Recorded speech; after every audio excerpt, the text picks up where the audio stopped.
क्या तुम सोच सकते हो कि तुम्हारे एक मार्क कम होने की वजह से तुम ड्रॉप लोगे? Yes, I can think of it, और मेरे साथ यही हुआ।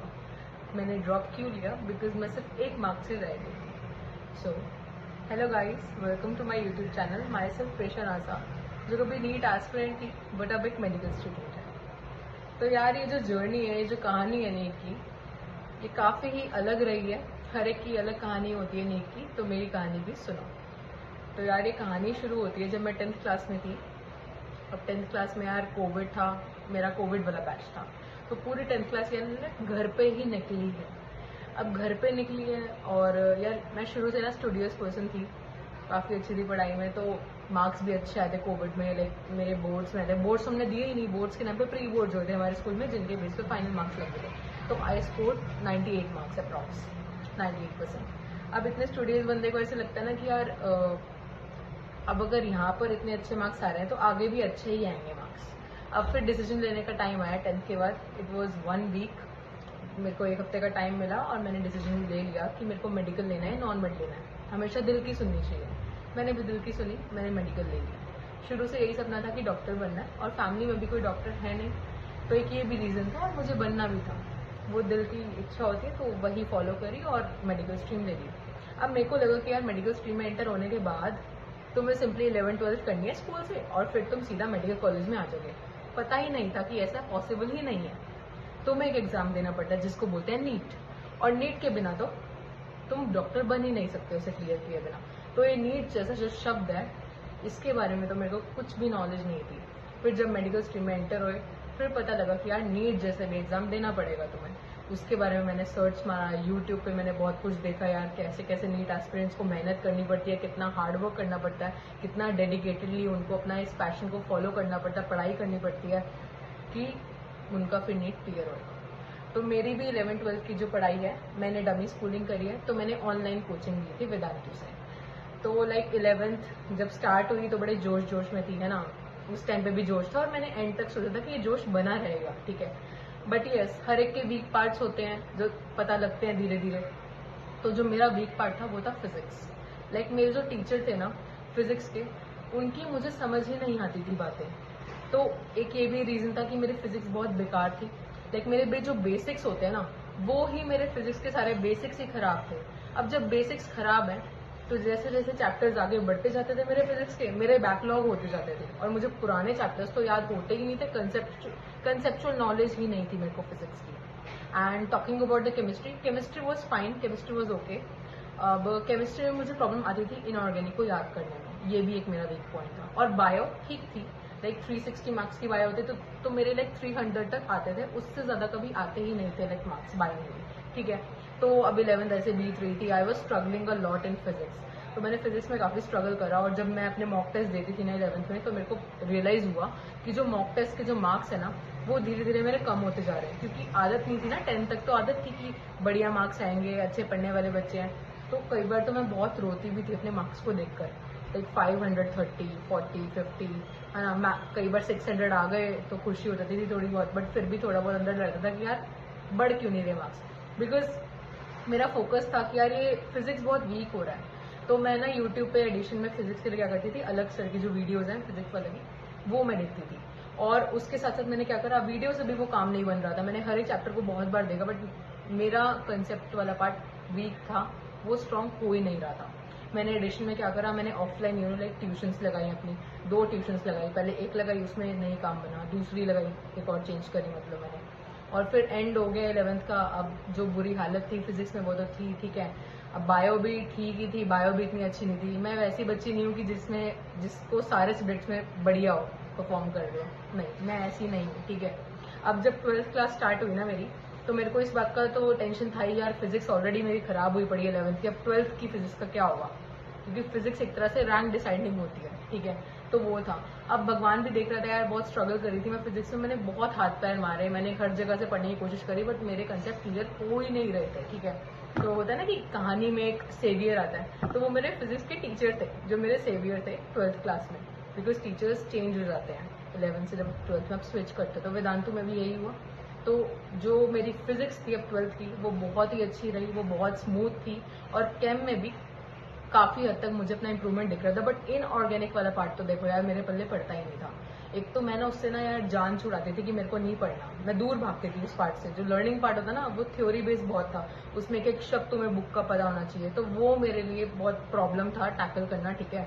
अब 11th की फिजिक्स तो देखो अभी भी खराब ही थी मेरी, 12th ही अभी सही हुई थी, और बायो भी मेरी पहले से बेटर हो गई थी। मेरे लाइक 330 टू 350 तक मार्क्स आते थे बायो में, उससे ज़्यादा लाइक फुल तो नहीं आए, 330 तक आते थे मार्क्स, ठीक है। और केमिस्ट्री में भी 120 130 आते थे, बट फिजिक्स में 11th का पार्ट बहुत खराब, ठीक है। You won't believe in that. और फिर जब ठीक है 12th भी हो गई थी, खत्म ही होने वाली थी, अब नीट का पेपर आने वाला था, और उससे पहले बोर्ड्स भी थे। तो बोर्ड्स के लिए क्या करा मैंने, 1 महीने के लिए जब पूरा बोर्ड्स में पूरा 1 महीना मैंने दिया, और उसमें मैंने इंग्लिश, फिजिकल एजुकेशन, उसकी मैंने ट्यूशन्स लगाई थी एडिशन में लास्ट के 2 महीनों में, कि मैं इंग्लिश को रिवाइज कर रही थी। और फिजिकल एजुकेशन तो लाइक एग्जाम की जो छुट्टियां होती हैं उसमें ही मैंने पढ़ ली थी। तो यार बोर्ड में तो काफ़ी डिसेंट स्कोर था मेरा, लाइक 92% जो एक्चुअल बोर्ड्स मैंने दिए 12th क्लास में, क्योंकि 10th में तो बोर्ड्स के नाम पे हमें सिर्फ घर पे ही बैठे थे और प्री बोर्ड देने के लिए गए थे, तो रियल एक्सपीरियंस भी हो गया, और आई स्कोर्ड वेल, लाइक 92% आ गए थे मेरे मार्क्स। बट यार एक्चुअल एग्जाम तो नीट है ना यार, ठीक है। तो मेरा जो फर्स्ट अटेम्प्ट था 2023 में, अब वो जो नीट आने वाला था पास, बोर्ड्स के बाद मैंने क्या करा, जैसे कि हर कोई होशियार बच्चा करता है यार, पूरा सिलेबस रिवाइज कर लेते हैं, बढ़िया रहेगा। अब पूरा सिलेबस रिवाइज करने के चक्कर में, पूरा सिलेबस तुम रिवाइज कर रहे हो, बट जो तुम्हारा वीक पार्ट है तुम उस पर फोकस नहीं कर रहे हो, वही मैंने भी गड़बड़ करी थी। मैंने अपने वीक पार्ट पे फोकस ना करके बाकी सारे पार्ट को मैं बार बार रिवाइज करती थी, और जो वीक क्वेश्चन होते थे उसको मैं गड़बड़ हो जाती थी मेरी वहीं पर, ठीक है। और मैं कई बार ना इग्नोर भी मार देती थी, ठीक है। तो वो भी एक गड़बड़ थी। अब नीट से एक दिन पहले तक, लाइक ना रात के 12 या 11 बजे तक, 11-12 बजे तक मैं पूरी बायो लेके बैठी हुई हूँ, और रिवाइज करके पेपर से एक दिन पहले। मेरे को कुछ लोग बोल रहे हैं यार मत करो रिवाइज, मत करो, एक दिन पहले तक रिलैक्स रहना चाहिए, 2-3 दिन पहले तक पढ़ाई छोड़ देनी चाहिए। नहीं भाई, हम तो नहीं सुनेंगे, हम अपनी करेंगे। यही गड़बड़ करी मैंने, और वही हुआ मेरे साथ बुरा। तो क्या हुआ, पेपर वाले दिन भी मैं सुबह नॉर्मल उठी, आराम से उठी, बट मैंने क्या करना स्टार्ट कर दिया, मेरे को लग रहा है यार मैं भूल रही हूँ कुछ, ठीक है यार भूल रही हूँ, ये गड़बड़ और हुई, भूल रही हूँ, तो उसको याद करने के लिए वही नोटबुक खोल बैठी, ये सब करती रही मैं।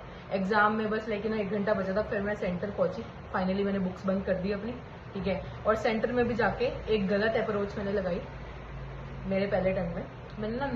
मैंने 9 क्वेश्चन छोड़ दिए। मेरे टीचर ने बोला यार तुम 9 क्वेश्चन ना अनअटेम्प्ट कर सकते हो, ध्यान में रखते हुए कि जो अटेम्प्टेड है ना वो सारे करेक्ट होने चाहिए, ऑलमोस्ट 1-2 इनकरेक्ट हो जाए तो चलेगा। अब मैंने भी ये बेवकूफ़ी करी, मैंने 9 क्वेश्चन छोड़ दिए। अब जो अटेम्प्ट करें उनमें से मेरे बहुत सारे गलत भी हो गए यार। ये तो मैंने सोचा ही नहीं ना कि मैं यार जो अटेम्प्ट करी वो सारे भी सही होने चाहिए गारंटी के साथ, तो वो भी गड़बड़ थी, ठीक है। तो मेरा जो फाइनल स्कोर आया 609 आया मेरा फाइनल स्कोर फर्स्ट रैंक में, ठीक है। अब काउंसलिंग स्टार्ट हो गई थी, फर्स्ट राउंड में सीट नहीं मिली, सेकंड में सीट नहीं मिली। अपने टीचर को मैंने कॉल मिलाया कि सर यार ये हो ही नहीं रहा कुछ, इस बार मिली नहीं थी सीट, तो कह रहे हैं मिल सकती है, उम्मीद थोड़ी कम है। बट उन्होंने एक बात बोल दी थी, तुम्हें ड्रॉप भी लेना पड़ सकता है, और अगर तुम एक बार ड्रॉप ले लोगे ना तो तुम्हारे मार्क्स जरूर बढ़ेंगे जरूर, ठीक है। उन्होंने बोला कि 70 to 80 मार्क्स तुम्हारे बढ़ेंगे जरूर। तो वो वाली बात भी एक बार ध्यान में रह गई थी, और मैं कहीं ना कहीं अपने को प्रिपेयर कर रही थी अंदर से कि अगर मुझे ड्रॉप लेना पड़ गया तो मैं ड्रॉप लूंगी जरूर, ठीक है। और फिर क्या हुआ, अगस्त के एंड तक ये सब चला, काउंसलिंग चली, खत्म हो गई, कुछ भी सीट नहीं मिली। उम्मीद तो फिर भी थी अंदर की एटलीस्ट एक सीट तो मिल जानी चाहिए, एक सीट तो मिल जाए, एंड तक ही मैं वेट कर लूंगी। वही मैंने वेट करी, सितंबर की फिर स्टार्टिंग हुई, और मेरे फैमिली में मिस हैपनिंग हो गई, मेरे नानू की डेथ हो गई थी 2023 में लास्ट ईयर। तो अब फिर सितंबर 20 तक ये ट्रॉमा में थी, मैं फैमिली ट्रॉमा में थी, डिप्रेशन में थी थोड़ी सी यार, कि नीट नहीं हो पाया, निकल नहीं पाया। स्टूडियस बंदा होता है तो ऐसे ही लगता है उसको कि यार ये नीट भी निकल ही जाएगा, नहीं हुआ ऐसा। तो जब हमारे माइंड जो हम सोचते हैं उससे अगर अगेंस्ट कुछ हो जाए तो हमें लगता तो है ही ना, अंदर से बहुत बुरा लगता है। वही मेरे साथ, वही मेरी हालत थी, ठीक है। अब फिर सोच लिया था कि सेकेंड अटेम्प्ट लेना है, और अपने सिर्फ वीक पार्ट पे फॉलो करना है, फोकस करना है उन पे, और उन्हीं को अब ठीक करना है, यही एक अच्छा है। मेरे को पूरा माइंडसेट हो गया था कि मेरे को दोबारा अटेम्प्ट लेना पड़ सकता है। तो मैंने अपने टीचर को कॉल मिलाया कि सर यार मैं एक और अटेम्प्ट ले रही हूँ, और मुझे अब आपसे ही पढ़ना है। अब क्या हुआ, वेदांतु में कॉल मिलाया मैंने, तो मेरे को पता लगा कि जो उनका बैच है ना वो 3 जुलाई को स्टार्ट हो चुका है, और सितंबर 20 हो चुके थे मेरे को इस डिसीजन पे आते आते कि मेरे को ज्वाइन करना और उन्हीं टीचर से पढ़ना है। फिजिक्स अब पूरी ही उनसे पढ़नी है, सिर्फ 12th नहीं, 11th भी उनसे पढ़नी है, 12th दोनों। 12th तो स्मूथ थी, अब मेरे को फोकस करना था वीक पार्ट्स पे। तो लाइक 22 सितंबर को मैंने ज्वाइन करा, अपनी पढ़ाई स्टार्ट करी ड्रॉप ईयर की, और लाइक मेरे को ना क्या हो गया था, मेरे को 1 दिसंबर तक का सर ने बोला था गाइड ले, उनसे ही पूरी गाइडेंस ले ली थी। उन्होंने मुझे बोला कि तुम्हें 3 महीने हैं, तुम इन 3 महीनों में जितना भी तुम्हारे बैकलॉग है उसको तुम्हें उन सब रिप्लेस को तुम्हें निपटाना है, अच्छे से सॉल्व करो, अच्छे से सब कुछ क्लासेस अटेंड करो, और जो लाइव लेक्चर्स हैं वो मेरे 9 to 4 होते थे, तो वो दोनों चीजें ना हर रोज मैनेज करती थी। तो मैंने 3 महीने अपने आप को पूरा अच्छे से ग्राइंड करा है, grind literally. I really worked hard in those 3 months, I know that pain. और मैं सुबह जल्दी लाइक 5:30 से 6 बजे मैं उठती थी और मैं सब अपना बैकलॉग सारा पूरा करती थी, और 9 to 4 मेरे लाइव सेशंस होते थे, तो मैं उन पर भी फोकस करती थी, और शाम तक मेरी हालत बहुत खराब हो जाती थी। बस वो करना था, वो अंदर जुनून था उस टाइम की मेरे को करना है, ठीक है। और केमिस्ट्री की इनऑर्गेनिक पार्ट में मेरे को काफ़ी कमांड करनी थी, और 2024 में वैसे भी केमिस्ट्री के इनऑर्गेनिक के काफ़ी चैप्टर्स डिलीट हो चुके हैं। ये भी एक था मेरे लिए, एक मेरिट था कि अब आसानी से मेरी कवर अप हो जाएगी। तो वो 3 महीने मैंने प्रॉपर अच्छे से करा, जबकि मेरे बैच के बच्चे सारे के सारे स्टार्टिंग से थे, और मैंने 3 महीने बाद ज्वाइन करा। उस चीज़ का भी अंदर था, डीमोटिवेशन आता था उस चीज़ से, बट उतना टाइम भी नहीं था कि मैं वो सब सोचूं, क्योंकि टाइम सारा बैकलॉग कवर करने में जाना था। लाइक 1 दिसंबर तक मेरा पूरा खत्म हो गया था बैकलॉग, एंड 5 दिसंबर को मैंने अपना पहले टेस्ट दिया। सर ने बोला एक टेस्ट अब तुम देना स्टार्ट करो, एंड मेरे 690 मार्क्स थे पहले टेस्ट में, and I was very happy कि जो मैंने करा वो मेरा हार्डवर्क, जो मेरा स्ट्रगल था, इट पेड मी ऑफ, ठीक है। उसके बाद मैं नॉर्मल टेस्ट देती गई, और मैंने पूरा दिसंबर के एंड तक अच्छे से सारे वीक एरियाज पे काम करा, इनऑर्गेनिक केम पे, फिजिक्स की 11th पार्ट पे, सब कुछ अच्छे से काम करा। 15 जनवरी को से मैंने क्या करा, टेस्ट लगाने स्टार्ट कर दिए थे। टेस्ट सीरीज मैंने आकाश की ज्वाइन करी थी, और उसके साथ साथ 15 जनवरी से लेकर अगस्त के एंड तक मैंने हर रोज एक टेस्ट लगाना स्टार्ट कर दिया। तो ऐसे मैं टेस्ट लगाती रहती थी, और मेरा स्कोर लाइक इम्प्रूव हो रहा था। मेरा स्कोर जो मेरे फर्स्ट रैंक में आज तक नहीं गया था ना, 660 भी नहीं गया था, मेरा 610 तक मैक्सिमम गया था मेरे फर्स्ट रैंक के मॉक टेस्ट में। और मैंने बहुत कम टेस्ट लगाए थे मॉक टेस्ट फर्स्ट रैंक में। सेकंड में तो मैंने बहुत ज्यादा लगाए हैं, लाइक 15 जन से लेकर ना अगस्त के 25 अगस्त तक मैं लगातार हर रोज एक मॉक टेस्ट लगाती थी, और कभी कभी तो मेरे 2 भी लगते थे एक दिन में। मोस्ट ऑफ द टाइम मैं 2 लगाती थी, और वैसे तो एक लगता ही लगता था हर रोज, कुछ भी हो जाए। और जब स्ट्रेस होता था, सैचुरेशन होता था कि यार अब नहीं हो रहा, अब बहुत ज्यादा पढ़ाई ओवरलोड हो रहा है, तो मैं 2 दिन के लिए पढ़ाई छोड़ देती थी, ठीक है। और मैं बहुत ज्यादा रोई भी हूँ जब मेरे टेस्ट में कम मार्क्स आते थे, तो वो रोना भी होता है। मैं बहुत रोई हूँ अपनी नीट की जर्नी में, ठीक है। एंड जब अप्रैल चल रहा था ना, अप्रैल वाले जो मंथ के जितने भी मैं टेस्ट लगा रही थी ना, मेरा स्कोर ना गिर गया था। 660 से लेकर 680 की रेंज थी मेरे नॉर्मल स्कोर की, बट अप्रैल में क्या हुआ, मेरा 650, 640, 630 इतना स्कोर मेरा गिर गया था। और मेरे को बहुत टेंशन होती कि यार एग्जाम पास आ रहा है और मेरा स्कोर क्यों गिर रहा है, ठीक है। मेरे को इस चीज़ की बहुत ज़्यादा टेंशन थी। चलो जो जैसे तैसे करके अपने को समझाया कि यार इतने बढ़िया स्कोर तो अभी आ रहा है, अभी 1-2 टेस्ट में स्कोर कम हो रहा है तो कोई इशू नहीं है, असली बम फोड़ेंगे एग्जाम के दिन, असली हम बढ़िया करेंगे हम एग्जाम के दिन, ठीक है। तो मैं 1 हफ्ते पहले से नीट 5 में को था 2024 इसी साल, तो इसके 1 हफ्ते पहले ही मैंने अपने सारे टेस्ट लगाने बंद कर दिए थे। सर ने मना कर दिया था कि टेस्ट अब नहीं लगाने, अब तुम बस अपने वीक एरियाज पे थोड़ा बहुत रिवाइजिंग कर लो, जो तुम्हें लगता है कि तुम थोड़े बड़े बड़े हाई वेटेज वाले टॉपिक्स हैं उनको रिवाइज कर लो, ठीक है। तो मैंने वही सब स्टार्ट कर दिया, और एग्जाम से 3 दिन पहले तक तुम्हें अपनी पूरी पढ़ाई बंद कर देनी है, completely cut off from your studies. मैंने वही करा, और मैं एग्जाम से 1 दिन पहले तो छोड़ो, मैं कुछ पढ़ ही नहीं रही थी यार। 3 दिन पहले से मैंने असली में पढ़ाई बंद कर दी थी, अपने टीचर्स की गाइडेंस पे बिलीव करा, और यही सब करा, ठीक है। और एग्जाम वाले दिन में बड़े आराम से उठी, ठीक है, और फिर आराम से चिल होके सेंटर गई, कुछ नहीं पढ़ा मैंने एग्जाम के। और जो एग्जाम के दिन मेरी स्ट्रैटेजी थी ना सेकेंड अटेम्प्ट के लिए, वो कम्प्लीटली डिफरेंट थी एज कम्पेयर टू जो मैं स्ट्रैटेजी अपने जनरली मॉक टेस्ट सॉल्व करने में लगाती थी।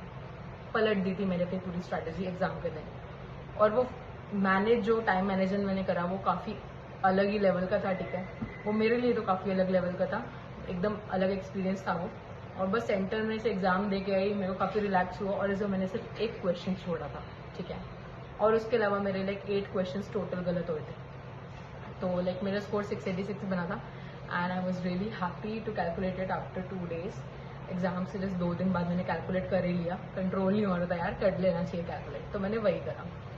तो ये मेरी पूरी नीट की जर्नी थी। आई होप कि आप लोगों को काफ़ी इंस्पायरिंग भी लगी हो, काफ़ी मोटिवेशन भी लगी हो। यार देखो, स्ट्रगल करना पड़ता है, स्ट्रगल नहीं करोगे तब तक तुम्हें तुम्हारा फ्रूटफुल रिजल्ट नहीं मिलेगा। हाथ पैर मारने पड़ते हैं, स्ट्रगल करो, एफर्ट्स डालो, God is looking at you, और भगवान तुम्हारी ज़रूर सुनेगा और तुम्हारे तुम्हें अच्छा रिजल्ट देगा, ठीक है।